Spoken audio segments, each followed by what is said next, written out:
Olá, meu nome é Helena da Mota Salles. Fui professora de Ciência Política na Universidade Federal de Juiz de Fora de 1980 a 2008, quando me aposentei.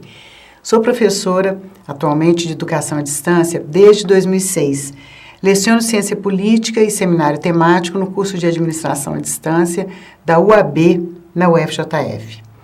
A professora Marta Zorzal, da Universidade Federal do Espírito Santo, colaborou como leitora do material da minha disciplina, Gestão Democrática e Participativa. A disciplina tem como base uma discussão sobre democracia, do ponto de vista conceitual e também dos desafios para a sua consolidação no Brasil. As transformações ocorridas no país, desde o processo de redemocratização, têm sido analisadas por autores renomados como Leonardo Avritzer, Eli Diniz, Marcos André Mello, Luciana Tatagiba, Celina Souza, Boaventura de Souza Santos e outros, nos quais o texto se apoia e que constam na bibliografia. O objetivo é mostrar a importância da participação para a democracia e como a democracia participativa complementa a democracia representativa. Muitos instrumentos de participação foram criados a partir da Constituição de 1988 e procurei explicá-los no texto. 1988 é, sem dúvida, uma importante referência na história recente do país, porque nesse momento foram criados os marcos legais de nossa democracia. Temos um passado autoritário, mas, ao mesmo tempo, o Brasil se destaca atualmente pela grande diversidade de experiências de participação. Acredito que a relevância maior dessa disciplina está em permitir a compreensão de que o processo de gestão municipal e as opções políticas são indissociáveis. O conteúdo foi dividido em duas unidades. Na primeira, o município e a democracia participativa, procurei mostrar a importância do município, local onde se dá o exercício da cidadania, já que é onde todos nós vivemos nosso cotidiano. Foram destacados os conselhos municipais, criados em 1988, e importantes instrumentos de participação em áreas como saúde, educação, assistência social e outras. Na segunda unidade, procurei mostrar como o planejamento é importante para a democracia, como o orçamento é uma peça política e como é importante a participação na elaboração do orçamento da cidade. Sem planejamento, os improvisos, os casuísmos ganham espaço e não há como controlá-los. A enunciação do que se pretende realizar permite o acompanhamento das realizações, a avaliação das mesmas. O orçamento define prioridades, define quem ganha e quem perde. Por isso é uma peça política. Abri-lo à participação é um dos maiores desafios da democracia. Desafio que foi enfrentado com sucesso através do orçamento participativo. É importante que os especialistas em gestão municipal conheçam essa experiência celebrada até internacionalmente. Os instrumentos de gestão orçamentária, o Plano Plurianual, a Lei de Diretrizes Orçamentárias e a Lei Orçamentária Anual, também precisam ser bem conhecidos pelos especialistas. Gostaria de chamar sua atenção para o quadro 1, Direitos Coletivos e Efeitos da Coisa Julgada segundo o Código de Defesa do Consumidor, que você vê na tela. Nesse quadro, você não deve se preocupar muito, professor, com a última coluna onde estão os efeitos da coisa julgada.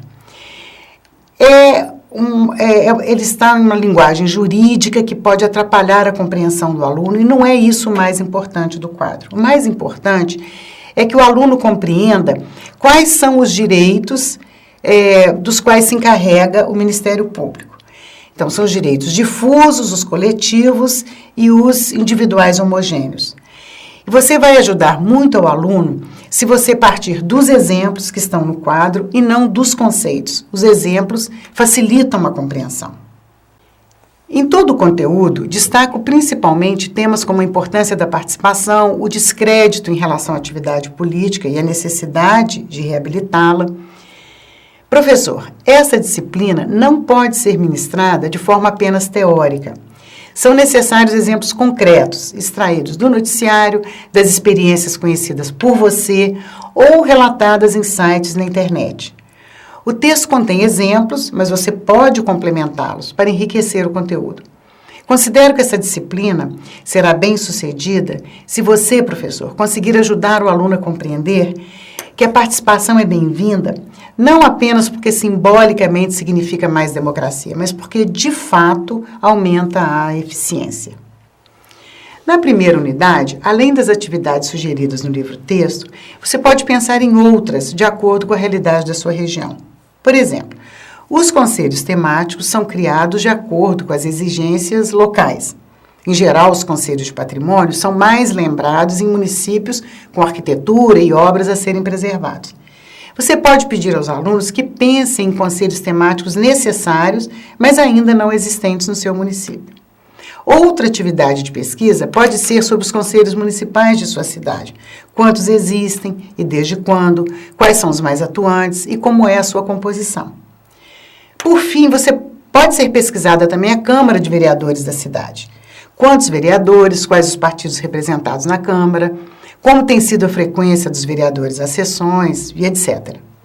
Na segunda unidade, os alunos podem pesquisar sobre como é elaborado o orçamento da cidade, ou tomando como base a bibliografia, o aluno pode elaborar um texto sobre o tema o orçamento como peça política e instrumento da democracia. Você pode recomendar aos alunos alguns sites relacionados aos temas da disciplina, como o da organização não governamental Amigos Associados de Ribeirão Bonito, Amarribo, que contém o relato de uma experiência bem-sucedida de participação no município paulista de Ribeirão Bonito. Outros sites interessantes são o do Instituto Polis, da Federação de Órgãos para Assistência Social e Educacional, a FASE, e do Instituto Acatu. Os alunos podem encontrar os artigos citados no texto no site www.cielo.br. Como leituras complementares, você pode recomendar alguns dos livros que constam na bibliografia. Política e Participação no Brasil, do Leonardo Avritzer, o livro Democratizar a Democracia, Os Caminhos da Democracia Participativa, de Boaventura de Souza Santos, e o livro Sociedade Civil e Espaços Públicos no Brasil, organizado por Evelina Dagnino. Espero que todos tenham sucesso ao ministrarem a disciplina e que ela sirva como mais um elemento formador de administradores comprometidos com o interesse público. Em caso de dúvidas, eu me coloco à disposição para eventuais contatos pelo e-mail elmota33@yahoo.com.br. Eu desejo um bom trabalho a todos.